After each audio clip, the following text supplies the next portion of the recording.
요즘 누진세를 두고 말이 굉장히 많습니다. 저 같은 경우도 그 누진세 기준을 넘지 않기 위해서 수시로 전달 사용량, 검침량을 체크를 하고 그날그날의 사용량을 체크를 하면서 그 기준을 넘지 않기 위해서 노력을 하고 있는데요. 자, 그런데요. 혹시 수도요금도 누진세가 적용된다는 것 여러분은 알고 있으셨나요?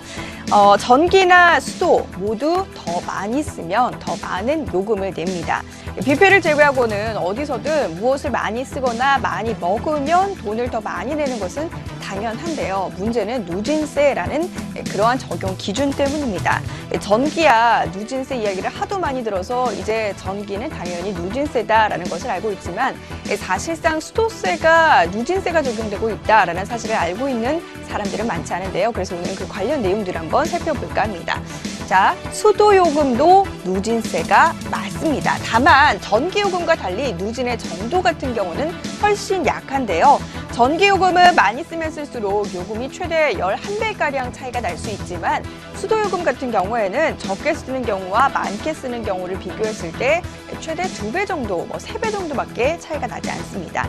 또한 전기요금의 경우에는 기본요금이 많이 쓴 사람과 적게 쓴 사람과 비교했을 때 기본 요금 자체가 달라지는 것을 확인할 수가 있고요. 반면 수도요금 같은 경우에는 기본 요금은 같고 뒤로 갈수록 그 미터기 속도가 빨라지게 되면서 누진세처럼 더욱더 돈이 많이 부과가 된다. 이렇게 계산을 해볼 수가 있겠습니다.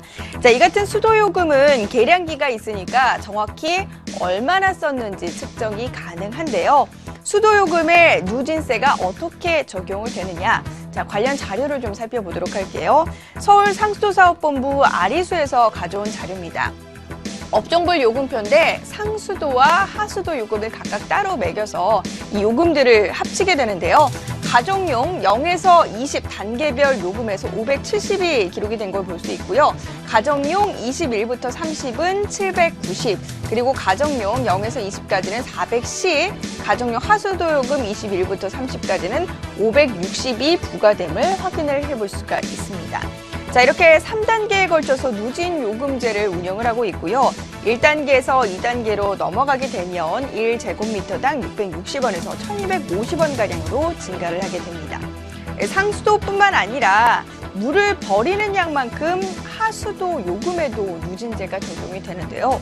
하수도 요금의 사용량을 어떻게 측정을 하느냐?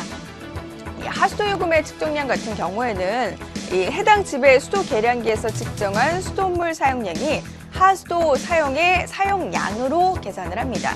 결국 물을 버리는 양이 그 집으로 들어온 수도량과 같을 것이다. 이렇게 계산해서 하수도 사용량 같은 경우는 측정을 하게 됩니다.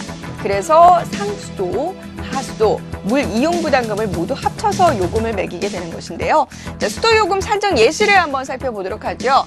13mm 계량기를 사용하는 가정용 수용가의 한 달 사용량이 20세제곱미터인 경우에 총 요금을 계산해 보도록 하겠습니다.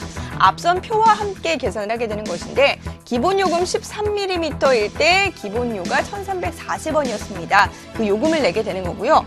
사용요금 20세제곱미터였을 때 이 기본요금 570원을 곱하면 11,400원, 그래서 상수도요금 같은 경우는 12,740원이 적용이 됩니다. 자, 그리고 하수도요금 최소 20세제곱미터였을 때 410원가량의 기본요금이 적용이 되는데 이럴 경우 8,200원이 나오게 되고요. 물 이용 부담금 같은 경우는 총 3,400원.